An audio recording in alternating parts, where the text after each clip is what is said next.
Здравейте! Днес ще ви представя една съвсем стандартна гарсониера, която пускам за продажба от днес. Намираме се в град Перник, квартал Изток, на улица Юрий Гагарин, номер 46, в панелна сграда на 8-ми последен етаж. Но тук трябва да отбележа, че покривът е ремонтиран и съседите са изключително задружни. Това се вижда още когато се влезе в входа и се качите в асансьора, който е напълно обновен. Въобще не отговаря на вида на другите, които са в подобни сгради. Това не е гледката. Kaufland и Fantastico са на около 5 минути от тук, изложението е югозапад, а в тази посока се намира гарата на около 7-8 минути пешеходно разстояние.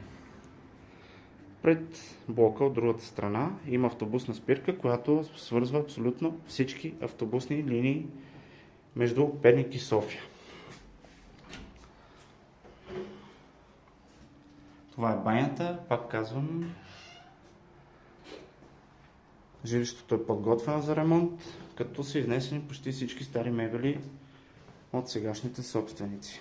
Показвам и всекидневната, като трябва да ви кажа, че има и прилежащо мазе към апартамента. Всеки, който има интерес, може да се свържи с мен на посочените телефони и контакти.